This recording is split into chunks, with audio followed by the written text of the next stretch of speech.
আসসালামু আলাইকুম। আলহামদুলিল্লাহ। আজকে আমাদের ১ম ভিডিও আপনাদেরকে স্বাগতম। তো দীর্ঘদিন যাবৎ আমরা ঘাস চাষ করে আসছি। ঘাস চাষ করে আসার পরেও তো আমাদের কিছু ঘাসের জমি আরকি পুরাতন হয়ে যাওয়ার কারণে বা মরে যাওয়ার কারণে আমরা ওই ঘাসগুলো আরকি বাদ দিয়ে দিছি। তো অনেক জমিতে আরকি আমাদের এখন ঘাস নাই। সে কারণে এবার আমাদের ঘাসের অনেক সংকট হয়ে গেছে।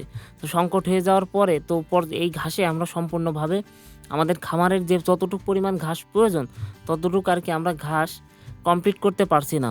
কয়েকদিন যাবৎ হলো যে এই ভুঁইটার ঘাসটা প্রায় কমপ্লিট হয়ে গেছে কাটার। এখানে আমাদের প্রায় ২ বিঘা মতো ঘাস আছে। তো এই ঘাসে আজকে আমাদের এই ঘাসটাতে পানি এবং সার দিতে হবে যাতে দ্রুত বড় করা যায় এইজন্য।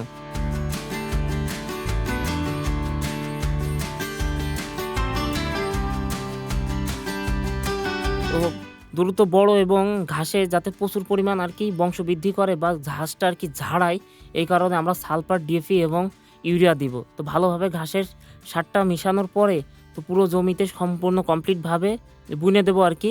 যেহেতু অনেক বড় ভুঁই আরকি সারটা বুনতে অনেক সময় লেগে যাবে আরকি। তো সারা ভুঁইতে আরকি সারটা বুনে দিলাম।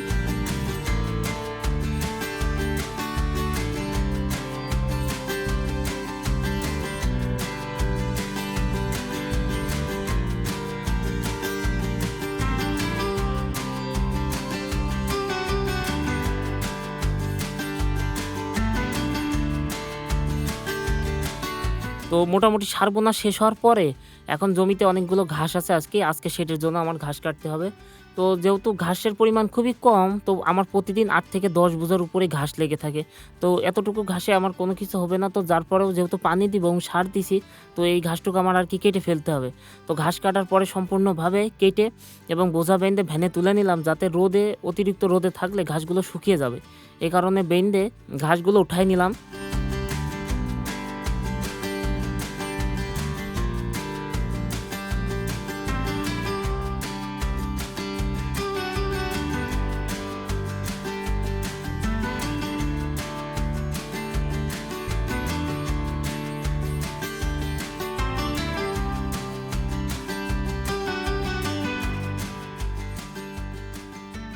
সার বোনার আগে সব ঘাসগুলোকে আরকি গাড়িতে উঠে নিলাম। তো বাদবাকি যতটুকু আমার সার বুনতে বাকি আছে ওইটুক সার বোনা কমপ্লিট হয়ে গেলে সব জিনিসপত্রগুলো গুছিয়ে নিয়ে আজকের মতো এখানে কাজ শেষ হয়েছে, কিন্তু এখনও কাজ আরকি শেষ হয়নি। তো এখন হাত মুখ ধোয়ার পরেও যেহেতু আমরা অন্য ভুঁইতে আরকি পানি দিচ্ছি, তো সেক্ষেত্রে আমাদেরকে আমাদের ঘাসের ভুঁইতে পানি দিতে আমাদের একটু লেট হবে আরকি।